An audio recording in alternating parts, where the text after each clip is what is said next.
ကဲမျိုးကြီးကျွန်တော်ရဲ့တပတ်စာဝန်ဆောင်မှုတွေကိုမျိုးသိရှိသွားအောင်တင်ပြပေးခြင်းပဲဖြစ်ပါတယ်เนาะကျွန်တော်ရဲ့တပတ်စာမှာဆိုလို့ရှိရင်ကျွန်တော် break တစ်ခုပေးတယ်ရင်ဘက်မှာဆိုရင်ကျွန်တော်4 break ပေးတယ်4 break ကို2ချိန်ထွက်ပါเนาะ break ကျွန်တော်ပေးတဲ့ break တွေကတော့အမြဲတမ်း2ချိန်ထွက်ပါတယ်ဗျာပြီးရင်ကျွန်တော်ပတ်တီအထူးတစ်လုံးထည့်ပေးရပါတယ်ပတ်တီအထူးတစ်လုံးဆိုလည်းပဲကျွန်တော်က market ထိုးရတာပေါ့เนาะ9ခွက်ပဲထိုးရတာပတ်စရာလည်းမလိုပါဘူးเนาะသူများကြီးလို့ဟိုပတ်ကြီးတစ်လုံးကိုလိုက်ပတ်နေကြမလို့လုံးဝအေးစစ်သေးပဲတကယ်တော့လာလို့ရှိရင်လည်းပဲဒဲလာတာများပါတယ်เนาะအခုဆိုရင်နှစ်တစ်လုံးဆိုရင်နှစ်တစ်ဆိုပြီးတော့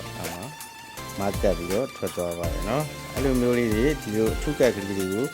လိုချင်နေဆိုလို့ရှိရင်ကျွန်တော်ရှိမှာအသင်းဝင်လို့ရပါတယ်เนาะတစ်ပတ်စာကို1000ပဲကျွန်တော်ယူပေးပါတယ်ဗျာအထူးထူးပေါက်ရ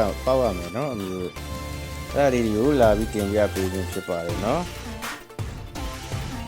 အားလုံးကိုထီထီမီမီရစေချင်တင်ပြပေးရတာဖြစ်ပါတယ်ဗျာเนาะအားလုံးကိုကျေးဇူးတင်ပါတယ်ခင်ဗျာ